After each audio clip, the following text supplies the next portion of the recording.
నమస్కారము. నా పేరు వాసుదేవ్ రెడ్డి. మేము పట్టు రైతులు. మేము ఈరోజు ఒక వీడియో విపరీతంగా ట్రోల్ అవుతా ఉంది. ఏమనంటే 2023లో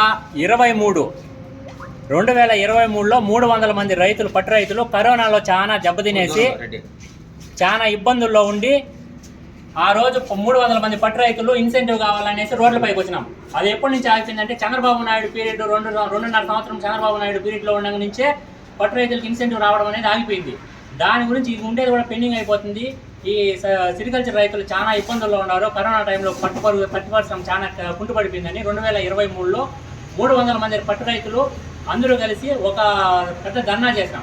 ఆ తర్వాత జగన్మోహన్ రెడ్డి గారి ప్రభుత్వము పట్టు రైతుల పైన కరుణించి 5.5 కోట్ల రూపాయలు సెట్లకు రావాల్సిన ఇన్సెంటివ్, 50 రూపాయలు సబ్సిడీ, అన్ని రావాల్సిన వాటిని 5.5 కోట్లు రిలీజ్ చేసి ఒక్కో రైతుకి 50,000, 70,000, 90,000 రూపాయలు ఈ విధంగా వాళ్ళు పట్టుకూళ్ళు ఎంత పంట చేసినారో దాన్ని బట్టి 50,000 నుంచి 90,000 వరకు పట్టు రైతులందరికీ లబ్ధి చేకూరింది.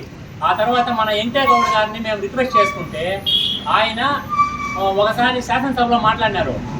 మొన్న సదుములో మమ్మల్ని పట్టు రైతులందరినీ పిలిపించి నేను, చంద్రన్న గారు, బాలేపల్లి లోకన్న గారు మేమంతా పోయి సిరికల్చర్ గురించి సార్కి, సీఎం గారికి అఫిషియల్గా లెటర్ ఇచ్చినాము. ఆ రోజు కూడా మన ఎమ్మెల్యే గారు పక్కనే ఉన్నారు. మాకు హామీ ఇచ్చినారు, మీకు పాతవి కొత్తవి అన్నిటివి డబ్బులు క్లియర్ చేస్తాము, ఏం ఇబ్బంది లేదు అట్లని చెప్పి హామీ ఇచ్చినారు.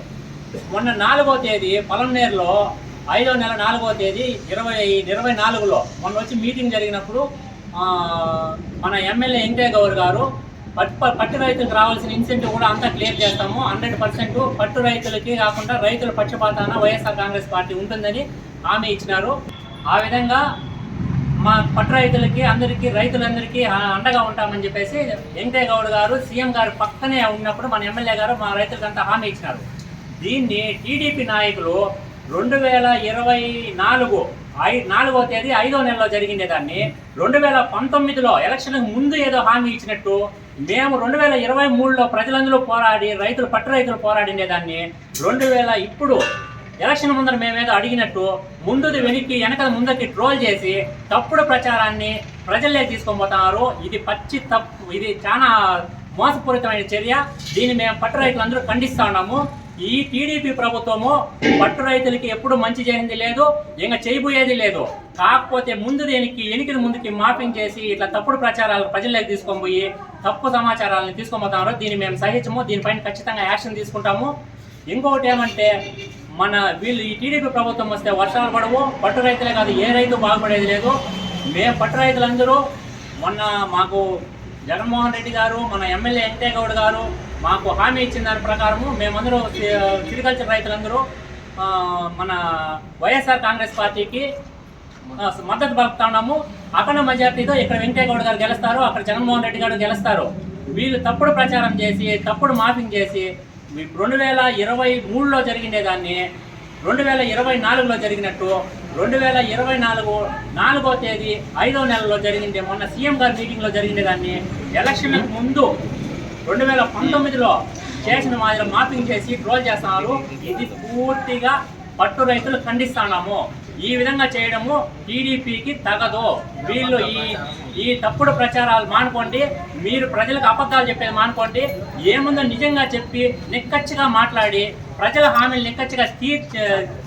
హామీల్ని ఏం చెప్తారో ఆ పద్ధతిలో చేసి ప్రజల మన్నన పొంది ప్రజల ఓట్లు మనసులు చేరుకొని ఓట్లు గెలుచుకోవాలి తప్ప ఈ విధంగా తప్పులు చేసి ఈ విధంగా తప్పుడు ప్రచారాలు చేసి ఏమీ చేయలేరు.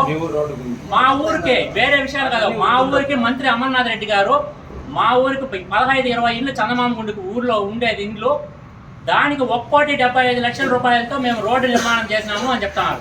అమర్నాథ్ రెడ్డి గారిని రమ్మనండి, మా ఊర్లో రోడ్డు ఉందేమో. 75-7 లక్షల రూపాయలకి శాంక్షన్ వచ్చింది. ఊర్లో రోడ్డుకి నేలతో సమస్య ఉండి రోడ్లు జేసీపీలు వచ్చి పెండింగ్ పెట్టినారు. వెంకయ్య గౌడ్ గారు 2-3 సార్లు సమస్యను పరిష్కరించడానికి రైతులందరినీ కూర్చోబెట్టి మాట్లాడినారు. ఎలక్షన్ అయిపోయిన తర్వాత మేము రోడ్లు చేస్తామని చెప్పినారు. ఈ రోజు కూడా 77 లక్షల శాంక్షన్ ఉంది మా ఊరు వరకు. ఎప్పుడో వర్క్ జరిగిపోయిందని అబద్ధాలు చెప్పారు. ఈ విధంగా అబద్ధాలు చెప్పడం మానేసి ఏమన్నా నిజాయితీగా నిక్కచ్చిగా రాజకీయాలు చేసి ప్రజల మనసులు గెలుచుకోవాలి. కానీ ఈ విధంగా తప్పుడుగా తప్పుడుగా వీడియోలు పెట్టి వాళ్ళు ఎటువంటి రాజకీయంలో గెలలేరు. వాళ్ళు ఓడిపోతారు. వైఎస్ఆర్ కాంగ్రెస్ పార్టీ ఖచ్చితంగా గెలుస్తుంది. Thank you.